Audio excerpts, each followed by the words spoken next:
ಎಲ್ಲರಿಗೂ ನಮಸ್ಕಾರ. ನಾನು ಪ್ರಶಾಂತ್ ಕೆ ಆರ್, ಸಮಾಜ ವಿಜ್ಞಾನ ಶಿಕ್ಷಕರು, ಸರ್ಕಾರಿ ಪ್ರೌಢಶಾಲೆ ಕೋಡ್ಲು, ತೀರ್ಥಹಳ್ಳಿ ತಾಲೂಕು. ಪ್ರೀತಿಯ ವಿದ್ಯಾರ್ಥಿಗಳೇ, ಸಮಾಜ ವಿಜ್ಞಾನ ವಿಷಯದ ವಿಡಿಯೋ ಪಾಠಕ್ಕೆ ತಮಗೆಲ್ಲರಿಗೂ ಆತ್ಮೀಯವಾದಂತಹ ಸ್ವಾಗತ. ವಿದ್ಯಾರ್ಥಿಗಳೇ, ನಮ್ಮ ದೇಶಕ್ಕೆ ಸ್ವಾತಂತ್ರ್ಯ ಯಾವಾಗ ಬಂತು ಗೊತ್ತಾ? ಉತ್ತರಿಸಲಿಕ್ಕೆ ಪ್ರಯತ್ನಿಸ್ತೀರಲ್ಲ? ಹೌದು, ನಮ್ಗೆಲ್ಲರಿಗೂ ತಿಳಿದಿರೋ ಹಾಗೆ 1947 ಆಗಸ್ಟ್ 15ನೇ ತಾರೀಕು ನಮ್ಮ ಭಾರತ ದೇಶಕ್ಕೆ ಸ್ವಾತಂತ್ರ್ಯ ಬಂತು. ಹಾಗಾದ್ರೆ ಸ್ವಾತಂತ್ರ್ಯ ಬಂದ ನಂತರ ನಮ್ಮ ಭಾರತ ದೇಶ ಯಾವ ಯಾವ ಸಮಸ್ಯೆಗಳನ್ನ ಎದುರಿಸಬೇಕಾಗಿ ಬಂತು ಅನ್ನೋದು ನಿಮ್ಗೆ ತಿಳಿದಿದ್ಯಾ? ಸಂವಿಧಾನ ಅಂತಂದ್ರೇನು? ಭಾರತದ ಸಂವಿಧಾನ ರಚನಾ ಪ್ರಕ್ರಿಯೆಯ ಬಗ್ಗೆ ನಿಮ್ಗೆ ತಿಳಿದಿದ್ಯಾ? ಹಾಗಾದ್ರೆ ನಮ್ಮ ಸಂವಿಧಾನದ ಬಗ್ಗೆ ನಿಮ್ಗೆ ಎಷ್ಟು ಗೊತ್ತು? ವಿದ್ಯಾರ್ಥಿಗಳೇ, ಈ ಎಲ್ಲ ಪ್ರಶ್ನೆಗಳಿಗೆ 9ನೇ ತರಗತಿಯ ಸಮಾಜ ವಿಜ್ಞಾನ ವಿಷಯದ ರಾಜ್ಯಶಾಸ್ತ್ರ ವಿಭಾಗದ ಮೊದಲ ಅಧ್ಯಾಯ ನಮ್ಮ ಸಂವಿಧಾನ ಅನ್ನುವಂತ ಅಧ್ಯಾಯದ ಮೂಲಕ ಉತ್ತರವನ್ನ ಕಂಡುಕೊಳ್ಳುವ ಪ್ರಯತ್ನವನ್ನ ಮಾಡೋಣ. ಮತ್ತೆ ತಡ, ಈ ವಿಡಿಯೋ ಪಾಠವನ್ನ ಪ್ರಾರಂಭಿಸೋಣ. Let's start.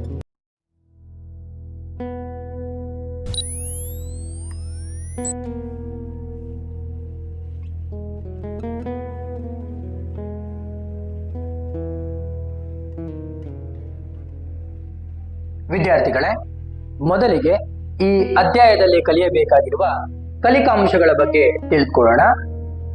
ಮೊದಲನೇ ಕಲಿಕಾಂಶ, ಸ್ವಾತಂತ್ರ್ಯ ನಂತರ ಭಾರತ ಎದುರಿಸಿದ ಸವಾಲುಗಳ ಬಗ್ಗೆ ಈ ಅಧ್ಯಾಯದಲ್ಲಿ ತಿಳ್ಕೊಳ್ತೇವೆ. ಎರಡನೆಯ ಕಲಿಕಾಂಶ, ಸಂವಿಧಾನ ರಚನಾ ಪ್ರಕ್ರಿಯೆಯ ಬಗ್ಗೆ ತಿಳ್ಕೊಳ್ತೇವೆ. ಮೂರನೆಯ ಕಲಿಕಾಂಶ, ಸಂವಿಧಾನದ ಕರಡು ರಚನಾ ಸಮಿತಿಯ ಬಗ್ಗೆ ತಿಳ್ಕೊಳ್ತೇವೆ. ನಾಲ್ಕನೆಯ ಕಲಿಕಾಂಶ, ಸಂವಿಧಾನದ ಒಡವೆ ಎಂದು ಕರೆಯಲಾಗ್ತಕ್ಕಂಥ ಸಂವಿಧಾನದ ಪ್ರಸ್ತಾವನೆಯ ಬಗ್ಗೆ ತಿಳ್ಕೊಳ್ತೇವೆ. ಐದನೇ ಕಲಿಕಾಂಶ, ಭಾರತದ ಸಂವಿಧಾನದ ಪ್ರಮುಖ ಲಕ್ಷಣಗಳ ಬಗ್ಗೆ ತಿಳ್ಕೊಳ್ತೇವೆ. ಆರನೇ ಕಲಿಕಾಂಶ ಹಾಗೂ ಕೊನೆಯ ಕಲಿಕಾಂಶ, ಮೂಲಭೂತ ಹಕ್ಕುಗಳು, ಮೂಲಭೂತ ಕರ್ತವ್ಯಗಳು ಹಾಗೂ ರಾಜ್ಯ ನಿರ್ದೇಶಕ ತತ್ವಗಳ ಬಗ್ಗೆ ತಿಳ್ಕೊಳ್ತೇವೆ. ಇವಿಷ್ಟು ಈ ಅಧ್ಯಾಯದಲ್ಲಿ ಕಲಿಯಬೇಕಾಗಿರುವ ಪ್ರಮುಖ ಕಲಿಕಾಂಶಗಳು ವಿದ್ಯಾರ್ಥಿಗಳೇ.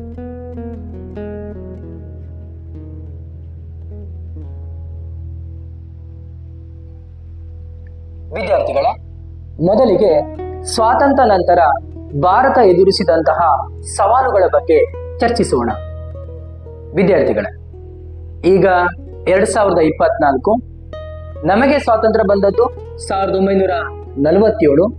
ಬನ್ನಿ ವಿದ್ಯಾರ್ಥಿಗಳೇ, ಸ್ವಾತಂತ್ರ್ಯ ಬಂದ ಕಾಲಘಟ್ಟಕ್ಕೆ ತೆರಳೋಣ.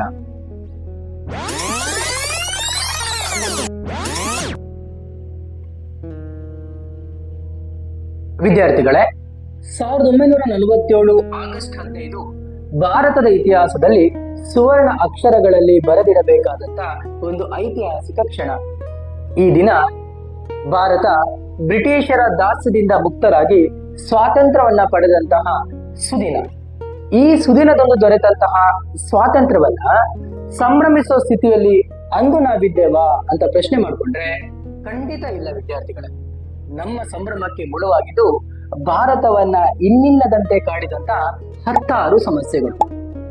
ಬೇರೆ ಮಾತಲ್ಲಿ ಹೇಳೋದಾದ್ರೆ, ಸ್ವಾತಂತ್ರ್ಯ ಬಂದಾಗ ನಮ್ಮ ಭಾರತದ ಸ್ಥಿತಿ ಹೇಗಿತ್ತು ಅಂತಂದ್ರೆ, ಅದೀಗ ತಾನೇ ತಾಯಿಯ ಗರ್ಭದಿಂದ ಜನಿಸಿದ ಮಗುವಿನಂತಿತ್ತು.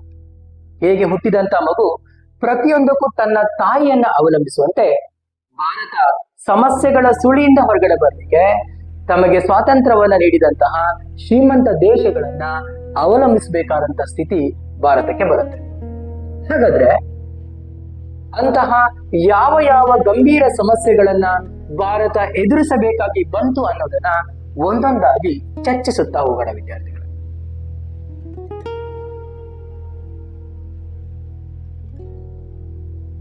ಸ್ವಾತಂತ್ರ್ಯ ನಂತರ ಭಾರತ ಎದುರಿಸಿದ ಸವಾಲುಗಳಲ್ಲಿ ಮೊದಲನೆಯದು ನಿರಾಶ್ರಿತರ ಸಮಸ್ಯೆ. ವಿದ್ಯಾರ್ಥಿಗಳ, 1947ರಲ್ಲಿ ಬ್ರಿಟಿಷು ನಮ್ಮ ಅಖಂಡ ಭಾರತವನ್ನ 2 ಸ್ವತಂತ್ರ ದೇಶಗಳಾಗಿ ವಿಭಾಗಿಸ್ತಾರೆ. ಅವುಗಳಲ್ಲಿ ಮೊದಲನೆಯದು ನಮ್ಮ ಭಾರತ, ಎರಡನೆಯದು ಪಾಕಿಸ್ತಾನ. ಈ ಸಂದರ್ಭದಲ್ಲಿ ಪೂರ್ವ ಪಾಕಿಸ್ತಾನ ಮತ್ತು ಪಶ್ಚಿಮ ಪಾಕಿಸ್ತಾನಗಳಿಂದ ಲಕ್ಷಾಂತರ ಜನರು ತಾವು ಹುಟ್ಟಿದಂತ ಊರು, ಬೆಳೆದಂತಹ ಪರಿಸರ, ವಾಸದ ಮನೆ, ಕಲಿತಂತ ಶಾಲೆ, ಆಟವಾಡಿದಂತ ಸ್ಥಳ, ನೆಮ್ಮದಿಯ ಜೀವನ ಹಾಗೂ ಆಸ್ತಿ ಪಾಸ್ತಿಗಳನ್ನೆಲ್ಲ ಬಿಟ್ಟು ಭಾರತ ದೇಶಕ್ಕೆ ನಿರಾಶ್ರಿತರಾಗಿ ವಲಸೆ ಬರ್ತಾರೆ. ಹೇಗೆ ಸುನಾಮಿ ಅಲೆಗಳು ತೀರಕ್ಕೆ ಅಪ್ಪಳಿಸಿ ಅನಾಹುತವನ್ನು ಉಂಟು ಮಾಡುತ್ತೆ, ಹೀಗೆ ಲಕ್ಷಾಂತರ ನಿರಾಶ್ರಿತರು ಒಮ್ಮೆಲೆ ಭಾರತಕ್ಕೆ ಆಗಮಿಸಿದ್ದು ಅದನ್ನ ನಿಭಾಯಿಸುವುದು ಸರ್ಕಾರಕ್ಕೆ ದೊಡ್ಡ ಸವಾಲಾಗಿ ಪರಿಣಮಿಸುತ್ತೆ. ಹೀಗೆ ಬಂದಂತ ಲಕ್ಷಾಂತರ ನಿರಾಶ್ರಿತರಿಗೆ ಮಾನವೀಯತೆಯ ಆಧಾರದ ಮೇಲೆ ಆಶ್ರಯವನ್ನ ಕಲ್ಪಿಸಲಾಗುತ್ತೆ. ಯಾಕಂದ್ರೆ ಭಾರತದ ಮಣ್ಣಿನ ಗುಣವೇ ಅಂತಹದ್ದು, ಭಾರತದ ಅಂತಸತ್ವವೇ ಅಂತಹದ್ದು. ದೇಹಿ ಅಂತ ಬಂದವರಿಗೆ ಬರಿಗೈನಲ್ಲಿ ಕಳಿಸಿದಂತ ಉದಾಹರಣೆ ಭಾರತದ ಚರಿತ್ರೆಯಲ್ಲಿ ಸಿಗೋದಿಲ್ಲ. ಹೀಗಾಗಿ ಆಶ್ರಯವನ್ನ ಬೇಡಿ ಬಂದಂತಹ ಲಕ್ಷಾಂತರ ನಿರಾಶ್ರಿತರಿಗೆ ಆಶ್ರಯವನ್ನ ಕಲ್ಪಿಸುವುದರ ಮೂಲಕ ಭಾರತ ಮಾನವೀಯತೆಯನ್ನ ಮೆರೆಯುತ್ತೆ. ಉಳಿದುಕೊಳ್ಳುವಂತವರಿಗೆ ವಸತಿ ಸೌಲಭ್ಯವನ್ನ, ಉದ್ಯೋಗ ಮಾಡಲು ಇಚ್ಛಿಸುವಂತವರಿಗೆ ಉದ್ಯೋಗ ಸೌಲಭ್ಯವನ್ನ, ನಿರಾಶ್ರಿತರ ಮಕ್ಕಳಿಗೆ ಉಚಿತ ಶಿಕ್ಷಣದ ವ್ಯವಸ್ಥೆಯನ್ನ, ಹಾಗೆ ಕೃಷಿ ಮಾಡಲು ಇಚ್ಛಿಸುವಂತವರಿಗೆ ಭೂಮಿಯನ್ನ, ಹಾಗೆ ಆರೋಗ್ಯ ಸೌಲಭ್ಯವನ್ನ ಒದಗಿಸಲಾಗುತ್ತೆ. ಅದಕ್ಕಿಂತ ಮುಖ್ಯವಾಗಿ ನೆಮ್ಮದಿಯ ಜೀವನಕ್ಕೆ ಬೇಕಾದಂತಹ ಸಾಮಾಜಿಕ ಭದ್ರತೆಯ ವಾತಾವರಣವನ್ನ ಅವರಿಗೆ ಕಲ್ಪಿಸಿಕೊಡಲಾಗುತ್ತೆ. ಹೀಗೆ ನಿರಾಶ್ರಿತರ ಸಮಸ್ಯೆಯನ್ನು ಅತ್ಯಂತ ಯಶಸ್ವಿಯಾಗಿ ಭಾರತ ಎದುರಿಸುತ್ತೆ.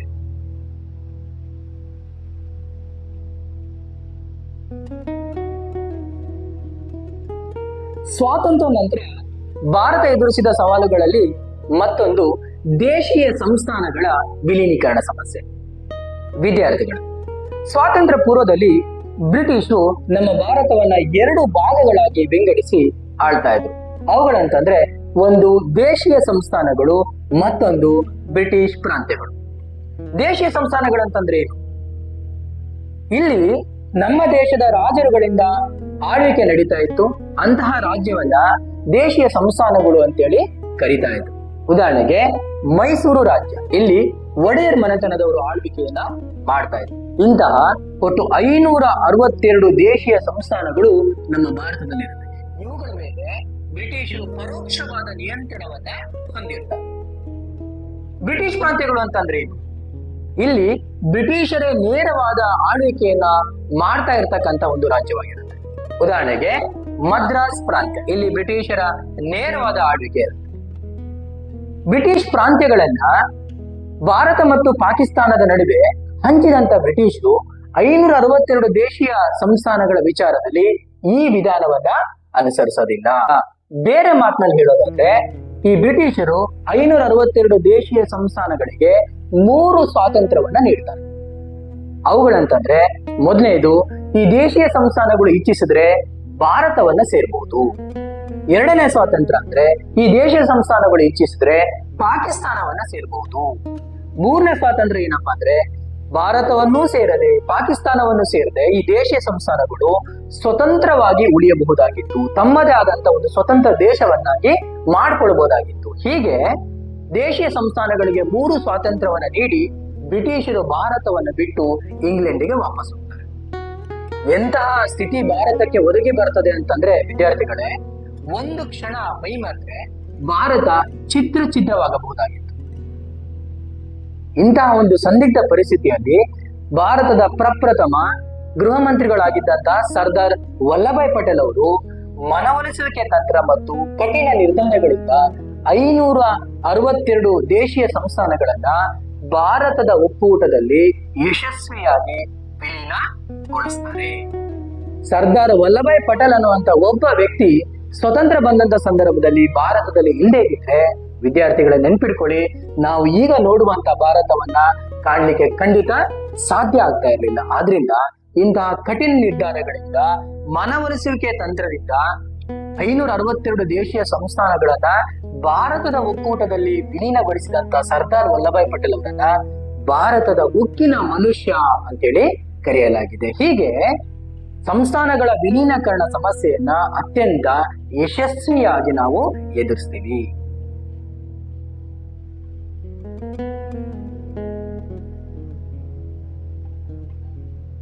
ಸ್ವಾತಂತ್ರ್ಯ ನಂತರ ಭಾರತ ಎದುರಿಸಿದ ಸವಾಲುಗಳಲ್ಲಿ ಕಾನೂನು ಸುವ್ಯವಸ್ಥಾ ಸಮಸ್ಯೆ ಕೂಡ ಒಂದಾಗಿದೆ. ವಿದ್ಯಾರ್ಥಿಗಳೇ, ಭಾರತಕ್ಕೆ ಸ್ವಾತಂತ್ರ್ಯ ಬಂದಂತ ಸಂದರ್ಭದಲ್ಲಿ ದೇಶಾದ್ಯಂತ ಅನೇಕ ಕೊಲೆ, ದರೋಡೆ, ದೊಂಬಿ ಹಿಂಸಾಚಾರಗಳಂತಹ ಅನೇಕ ಅನೈತಿಕರ ಘಟನೆಗಳು ಸಂಭವಿಸ್ತವೆ. ಇವುಗಳನ್ನ ಹತೋಟಿಗೆ ತರೋದು ಸರ್ಕಾರಕ್ಕೆ ದೊಡ್ಡ ಸವಾಲಾಗಿ ಪರಿಣಮಿಸುತ್ತೆ. ಇಂತಹ ಪರಿಸ್ಥಿತಿಯಲ್ಲಿ ಸರ್ಕಾರ ಸದೃಢವಾದಂತಹ ಕಾನೂನನ್ನ ಜಾರಿಗೆ ತರೋದ್ರ ಮೂಲಕ, ಸದೃಢವಾದ ಪೊಲೀಸ್ ಮತ್ತು ಮಿಲಿಟರಿ ವ್ಯವಸ್ಥೆಗೊಳಿಸೋದ್ರ ಮೂಲಕ ಈ ಒಂದು ವಾತಾವರಣವನ್ನ ತಹಬಂದಿಗೆ ತರುವಂತ ಕೆಲಸವನ್ನ ಮಾಡಿ ಕಾನೂನು ಸುವ್ಯವಸ್ಥೆಯನ್ನ ನೆಲೆಗೊಳಿಸ್ತಕ್ಕಂಥ ಕೆಲಸವನ್ನ ಮಾಡುತ್ತೆ. ಸ್ವಾತಂತ್ರ್ಯ ನಂತರ ಭಾರತ ಎದುರಿಸಿದ ಸವಾಲುಗಳಲ್ಲಿ ಬಹಳ ಮುಖ್ಯವಾಗಿರ್ತಕ್ಕಂಥ ಸವಾಲು ಅಂತಂದ್ರೆ ಸಂವಿಧಾನದ ರಚನೆಯ ಸವಾಲು. ವಿದ್ಯಾರ್ಥಿಗಳ ಸಂವಿಧಾನವನ್ನ ಒಂದು ದೇಶದ ಆತ್ಮ, ಒಂದು ದೇಶದ ಜೀವ ಅಂತಾನೆ ಹೇಳ್ಬೋದು. ಅಂದ್ರೆ ಮನುಷ್ಯನ ದೇಹಕ್ಕೆ ಜೀವ ಎಷ್ಟು ಮುಖ್ಯವೋ ಹಾಗೆ ಒಂದು ದೇಶಕ್ಕೆ ಸಂವಿಧಾನ ಮುಖ್ಯ. ಯಾವ ದೇಶ ಸಂವಿಧಾನವನ್ನ ಹೊಂದಿಲ್ವೋ ಆ ದೇಶ ಸತ್ತಂತೆಯೇ ಸರಿ. ಹಾಗಾದ್ರೆ ಸಂವಿಧಾನ ಅಂತಂದ್ರೆ ಏನು? ವಿದ್ಯಾರ್ಥಿಗಳೇ, ಉತ್ತರಿಸ್ಲಿಕ್ಕೆ ಪ್ರಯತ್ನಿಸ್ತೀರಾ? ಹೌದು, ಸಂವಿಧಾನ ಅಂತಂದ್ರೆ ಒಂದು ರಾಷ್ಟ್ರದ ಮೂಲಭೂತ ಕಾನೂನನ್ನ ನಾವು ಸಂವಿಧಾನ ಅಂತ ಹೇಳ್ಬೋದು. ಅಂದ್ರೆ ಸಂವಿಧಾನ ಪುಸ್ತಕದಲ್ಲಿರುವಂತಹ ಪ್ರತಿಯೊಂದು ಪದ, ಪ್ರತಿಯೊಂದು ಸಾಲು ಕೂಡ ಕಾನೂನಿದ್ದ ಹಾಗೆ ಪ್ರತಿಯೊಬ್ರು ಅದನ್ನ ಚಾಚು ತಪ್ಪದೆ ಪಾಲನೆ ಮಾಡ್ಬೇಕಾಗುತ್ತೆ. ಇನ್ನು ಸುಲಭವಾಗಿ ಸಂವಿಧಾನವನ್ನ ಅರ್ಥ ಮಾಡ್ಕೊಳ್ಳೋದಾದ್ರೆ, ಸಂವಿಧಾನ ಅಂತಂದ್ರೆ ಸರ್ಕಾರದ ರಚನೆ, ಸರ್ಕಾರದ ಸ್ವರೂಪ, ಸರ್ಕಾರದ ವಿವಿಧ ಅಂಗಗಳು ಮತ್ತು ಅವುಗಳ ಕಾರ್ಯಗಳು, ಪ್ರಜೆಗಳ ಹಕ್ಕು ಮತ್ತು ಕರ್ತವ್ಯಗಳು, ಪ್ರಜೆಗಳು ಮತ್ತು ಸರ್ಕಾರದ ನಡುವಿನ ಸಂಬಂಧವನ್ನ ತಿಳಿಸುವಂತಹ ದಾಖಲೆಯನ್ನೇ ನಾವು ಸಂವಿಧಾನ ಅಂತೇಳಿ ಹೇಳ್ಬೋದು. ಸಂವಿಧಾನ ಅಂತಂದ್ರೆ ಅದು ಎಲ್ಲ ವಿಷಯಗಳನ್ನ ಒಳಗೊಂಡಿರುತ್ತೆ. ಅಂದ್ರೆ ಸಂವಿಧಾನ ಸರ್ಕಾರದ ರಚನೆಯ ಬಗ್ಗೆ ತಿಳಿಸ್ಕೊಡುತ್ತೆ. ಅಂದ್ರೆ ಸರ್ಕಾರ ಚುನಾವಣೆ ಮೂಲಕ ಆಯ್ಕೆ ಆಗ್ಬೇಕು ಅಥವಾ ವಂಶ ಪಾರಂಪರ್ಯದ ಮೂಲಕ ಆಯ್ಕೆ ಆಗ್ಬೇಕು ಅನ್ನೋದನ್ನ ಸಂವಿಧಾನ ನಮ್ಗೆ ತಿಳಿಸ್ಕೊಡುತ್ತೆ. ಉದಾಹರಣೆಗೆ ನಮ್ಗೆಲ್ರಿಗೂ ಗೊತ್ತಿರುವ ಹಾಗೆ ನಮ್ಮ ಭಾರತದಲ್ಲಿ ಸರ್ಕಾರ ಚುನಾವಣೆ ಮೂಲಕ ಆಯ್ಕೆ ಆಗುತ್ತೆ.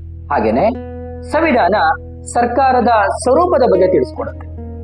ಉದಾಹರಣೆಗೆ ಅಮೆರಿಕ ದೇಶವನ್ನ ತೆಗೆದುಕೊಂಡ್ರೆ ಅಲ್ಲಿ ಅಧ್ಯಕ್ಷೀಯ ಸ್ವರೂಪದ ಸರ್ಕಾರವನ್ನ ಕಾಣಬಹುದು. ಅದೇ ನಮ್ಮ ಭಾರತದಲ್ಲಿ ಸಂಸದೀಯ ಮಾದರಿಯ ಸರ್ಕಾರವನ್ನ ನಾವು ಕಾಣಬಹುದು. ಸಂವಿಧಾನ ಸರ್ಕಾರದ ವಿವಿಧ ಅಂಗಗಳು ಮತ್ತು ಅದರ ಕಾರ್ಯಗಳ ಬಗ್ಗೆ ನಮಗೆ ತಿಳಿಸ್ಕೊಡುತ್ತೆ. ಮನುಷ್ಯ ಕ್ರಿಯಾಶೀಲನಾಗಿರ್ಬೇಕಾದ್ರೆ ಹೇಗೆ ಅವನ ದೇಹದ ಅಂಗಗಳು ಅವನಿಗೆ ಸಹಾಯವನ್ನ ಮಾಡುತ್ತೋ ಹಾಗೇನೆ ಸರ್ಕಾರ ಕ್ರಿಯಾಶೀಲವಾಗಿ ತನ್ನ ಕರ್ತವ್ಯವನ್ನು ನಿರ್ವಹಿಸಬೇಕಾದ್ರೆ ಅದಕ್ಕೂ ಕೂಡ ಅಂಗಗಳು ಬೇಕಾಗ್ತವೆ. ಶಾಸಕಾಂಗ, ಕಾರ್ಯಾಂಗ ಮತ್ತು ನ್ಯಾಯಾಂಗ ಸರ್ಕಾರದ 3 ಅಂಗಗಳು. ಶಾಸಕಾಂಗ ಕಾನೂನನ್ನ ಮಾಡಿದ್ರೆ, ಕಾರ್ಯಾಂಗ ಆಡಳಿತ ಕೆಲಸವನ್ನ ಮಾಡುತ್ತೆ, ನ್ಯಾಯಾಂಗ ಜನಸಾಮಾನ್ಯರಿಗೆ ನ್ಯಾಯವನ್ನು ಒದಗಿಸುವ ಕೆಲಸವನ್ನ ಮಾಡುತ್ತೆ. ಸಂವಿಧಾನ ಪ್ರಜೆಗಳ ಹಕ್ಕು ಮತ್ತು ಕರ್ತವ್ಯಗಳ ಬಗ್ಗೆ ತಿಳಿಸ್ಕೊಡುತ್ತೆ.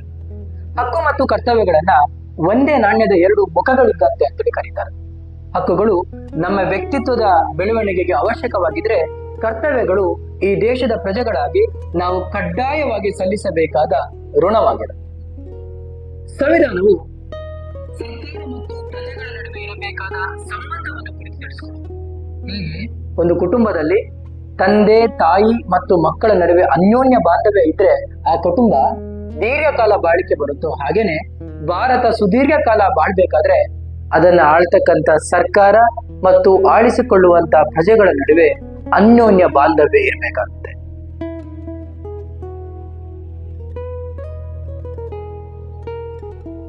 ಈಗ ಭಾರತದ ಸಂವಿಧಾನ ರಚನಾ ಸಭೆಯ ಬಗ್ಗೆ ತಿಳ್ಕೊಳ್ಳೋಣ. ವಿದ್ಯಾರ್ಥಿಗಳ ಭಾರತದ ಸಂವಿಧಾನದ ರಚನೆಗೆ ಮೋತಿಲಾಲ್ ನೆಹರು ಸಮಿತಿ ಮೊಟ್ಟ ಮೊದಲ ಬಾರಿಗೆ ಶಿಫಾರಸನ್ನ ಮಾಡುತ್ತೆ. ಅದಾದ ನಂತರದಲ್ಲಿ 1939ರಲ್ಲಿ ನಡೆದಂತ ಭಾರತೀಯ ರಾಷ್ಟ್ರೀಯ ಕಾಂಗ್ರೆಸ್ಸಿನ ಕರಾಚಿ ಅಧಿವೇಶನದಲ್ಲಿ ಸಂವಿಧಾನದ ರಚನೆಗೆ ನಿರ್ಣಯವನ್ನ ಅಂಗೀಕರಿಸಲಾಗುತ್ತೆ. ಈ 2 ಘಟನೆಗಳು ಭಾರತದ ಸಂವಿಧಾನದ ರಚನೆಗೆ ಪ್ರೇರಕವಾಗ್ತವೆ. ಇಂಗ್ಲೆಂಡ್ನಿಂದ ಭಾರತಕ್ಕೆ ಆಗಮಿಸಿದಂತಹ ಕ್ಯಾಬಿನೆಟ್ ನಿಯೋಗದ ಶಿಫಾರಸಿನಂತೆ 1946ರಲ್ಲಿ ಭಾರತದ ಸಂವಿಧಾನದ ರಚನೆಗೆ ಭಾರತೀಯರನ್ನು ಒಳಗೊಂಡಂತಹ ಸಂವಿಧಾನ ರಚನಾ ಸಭೆಯನ್ನ ಸ್ಥಾಪನೆ ಮಾಡಲಾಗುತ್ತೆ. ಸ್ವಾತಂತ್ರ್ಯ ಪೂರ್ವದಲ್ಲಿ ಸಂವಿಧಾನ ರಚನಾ ಸಭೆಯಲ್ಲಿದ್ದಂತಹ ಒಟ್ಟು ಸದಸ್ಯರ ಸಂಖ್ಯೆ 389. ಭಾರತದ ವಿಭಜನೆಯ ನಂತರ ಪೂರ್ವ ಪಾಕಿಸ್ತಾನ ಮತ್ತು ಪಶ್ಚಿಮ ಪಾಕಿಸ್ತಾನಗಳಿಂದ ಆಯ್ಕೆಯಾಗಿ ಬಂದಿದ್ದಂತಹ ಸುಮಾರು 90 ಜನ ಸದಸ್ಯರು ಅವರು ತಮ್ಮ ದೇಶಕ್ಕೆ ಹಿಂದಿರುಗ್ತಾರೆ. ಅಂತಿಮವಾಗಿ ಸಂವಿಧಾನ ರಚನಾ ಸಭೆಯಲ್ಲಿ 299 ಜನ ಸದಸ್ಯರು ಉಳ್ಕೊಳ್ತಾರೆ. ಸಂವಿಧಾನ ರಚನಾ ಸಭೆಯ ಮೊದಲ ಅಧಿವೇಶನ ಡಿಸೆಂಬರ್ 9, 1946 ನಡೆಯುತ್ತೆ. ಇದೊಂದು ಐತಿಹಾಸಿಕ ಘಟನೆ. ಈ ಅಧಿವೇಶನದ ಹಂಗಾಮಿ ಅಧ್ಯಕ್ಷರಾಗಿ ಡಾಕ್ಟರ್ ಸಚ್ಚಿದಾನಂದ ಸಿನ್ಹಾ ಅವರನ್ನ ಆಯ್ಕೆ ಮಾಡಲಾಗುತ್ತೆ. ಸಂವಿಧಾನ ರಚನಾ ಸಭೆ ಎರಡನೇ ಅಧಿವೇಶನ ಡಿಸೆಂಬರ್ 11, 1946 ನಡೆಯುತ್ತೆ. ಈ ಸಭೆಯಲ್ಲಿ ಡಾಕ್ಟರ್ ಬಾಬು ರಾಜೇಂದ್ರ ಪ್ರಸಾದ್ ಅವರನ್ನ ಅಧ್ಯಕ್ಷರನ್ನಾಗಿಯೂ ಟಿ ಕೃಷ್ಣಮಾಚಾರ್ಯರನ್ನ ಉಪಾಧ್ಯಕ್ಷರನ್ನಾಗಿಯೂ ಆಯ್ಕೆ ಮಾಡಲಾಗುತ್ತೆ.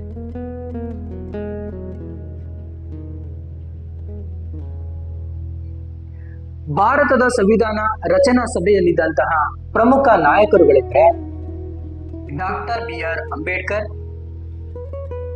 ಚಕ್ರವರ್ತಿ ರಾಜಗೋಪಾಲಾಚಾರಿ,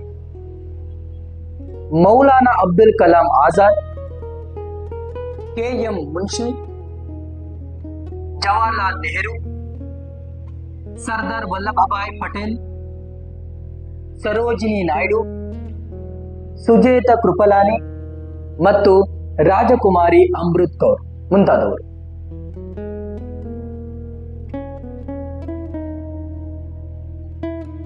ಸಂವಿಧಾನ ರಚನಾ ಸಭೆಯಲ್ಲಿದ್ದಂತಹ ಕರ್ನಾಟಕದ ಪ್ರಮುಖ ನಾಯಕರುಗಳೆಂದರೆ S. Nijalingappa, KC Reddy, Kengal Hanumanthaiah, ಟೇಕೂರು Subrahmanyam, R. Diwakar ಮತ್ತು H. ಸಿದ್ದವೀರಪ್ಪ.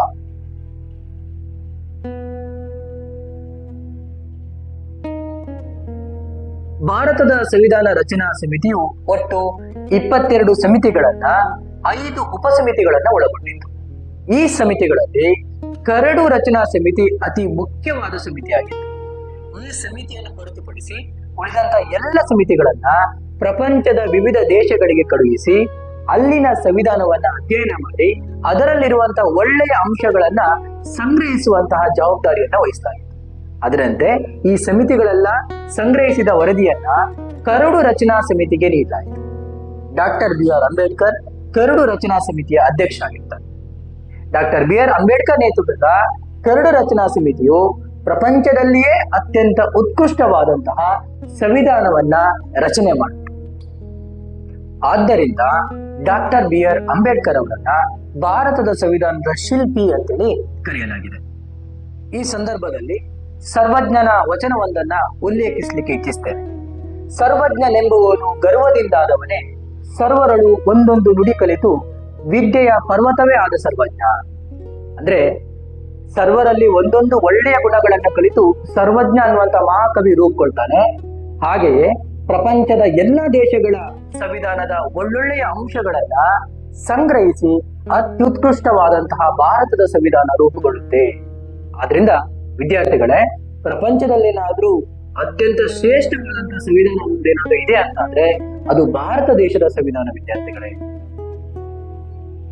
ಕರಡು ರಚನಾ ಸಮಿತಿಯಲ್ಲಿದ್ದಂತಹ ಪ್ರಮುಖ ಸದಸ್ಯರುಗಳೆಂದ್ರೆ ಗೋಪಾಲಸ್ವಾಮಿ ಅಯ್ಯಂಗಾರ್, ಅಲ್ಲಾಡಿ ಕೃಷ್ಣಸ್ವಾಮಿ ಅಯ್ಯರ್, ಮಹಮ್ಮದ್ ಸಾದುಲ್ಲಾ, ಟಿ ಕೃಷ್ಣಮಾಚಾರಿ, ಸಿ ಮಾಧವರಾವ್ ಹಾಗೂ KM ಮುನ್ಷಿ.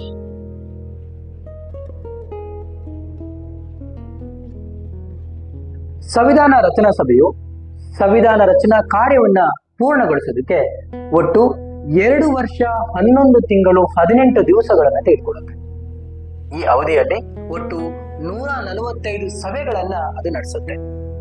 ಈ ಸಭೆಗಳಲ್ಲಿ ಬ್ರಿಟಿಷರ ಕಾಲಾವಧಿಯಲ್ಲಿ ಹೊರಡಿಸಲ್ಪಟ್ಟಂತಹ 1909ರ ಕಾಯ್ದೆ, 1919ರ ಕಾಯ್ದೆ, 1935ರ ಕಾಯ್ದೆಯಲ್ಲಿದ್ದಂತಹ ಉತ್ತಮ ಅಂಶಗಳನ್ನು ಕೂಡ ಸ್ವೀಕರಿಸಲಿಕ್ಕೆ ನಿರ್ಧರಿಸಲಾಗಿದೆ. ಅಂತಿಮವಾಗಿ ನಮ್ಮ ಭಾರತ ದೇಶದ ಸಂವಿಧಾನ ನವೆಂಬರ್ 26, 1949ರಂದು ಅಂಗೀಕಾರಗೊಳ್ಳುತ್ತೆ. ಇದರ ಸವಿನೆನಪಿಗಾಗಿ ಪ್ರತಿ ವರ್ಷದ ನವೆಂಬರ್ 26ರನ್ನ ಸಂವಿಧಾನದ ದಿನ ಎಂಬುದಾಗಿ ಆಚರಿಸಲಾಗುತ್ತೆ.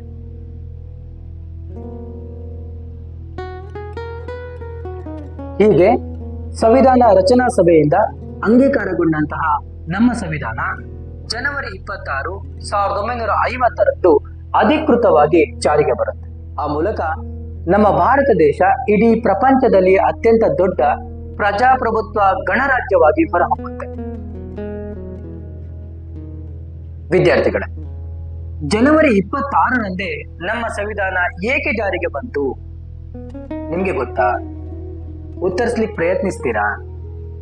ವಿದ್ಯಾರ್ಥಿಗಳ, ಸ್ವಾತಂತ್ರ್ಯ ಪೂರ್ವದಲ್ಲಿ ಬ್ರಿಟಿಷ್ ನಮ್ಮ ಭಾರತವನ್ನ ಆಳ್ತಾ ಇದ್ದಾಗ ಭಾರತೀಯ ರಾಷ್ಟ್ರೀಯ ಕಾಂಗ್ರೆಸ್ ಅಧಿವೇಶನವನ್ನು ಸೇರುತ್ತೆ. ಆಗ ಆ ಅಧಿವೇಶನದ ಅಧ್ಯಕ್ಷತೆಯನ್ನ ಜವಾಹರ್ಲಾಲ್ ನೆಹರೂರವರು ವಹಿಸಿಕೊಂಡಿರ್ತಾರೆ. ಈ ಅಧಿವೇಶನದಲ್ಲಿ ಕೈಗೊಂಡಂತಹ ನಿರ್ಣಯದಂತೆ 1930 ಜನವರಿ 26ನೇ ತಾರೀಕು ಭಾರತ ದೇಶಾದ್ಯಂತ ತ್ರಿವರ್ಣ ಧ್ವಜವನ್ನ ಹಾರಿಸಿ ಸ್ವಾತಂತ್ರ್ಯ ದಿನವನ್ನ ಆಚರಣೆ ಮಾಡಲಾಗಿರುತ್ತೆ. ಅದರ ಸವಿನೆನಪಿಗೋಸ್ಕರನೇ ಜನವರಿ 26ನೇ ತಾರೀಕು ನಮ್ಮ ದೇಶದ ಸಂವಿಧಾನವನ್ನ ಜಾರಿಗೆ ತರಲಾಗಿದೆ.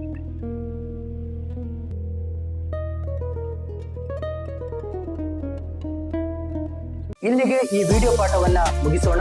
ಮುಂದಿನ ವಿಡಿಯೋದಲ್ಲಿ ಉಳಿದಂತಹ ವಿಷಯಗಳನ್ನ ತಿಳಿದುಕೊಳ್ಳೋಣ. ನಿಮಗೆ ಈ ವಿಡಿಯೋ ಪಾಠವೇನಾದರೂ ಇಷ್ಟವಾಗಿದ್ರೆ ಲೈಕ್ ಮಾಡಿ, ಕಾಮೆಂಟ್ ಮಾಡಿ, ಚಾನೆಲ್ಗೆ ಸಬ್ಸ್ಕ್ರೈಬ್ ಆಗಿ. ಜೈ ಹಿಂದ್, ಜೈ ಭಾರತ್.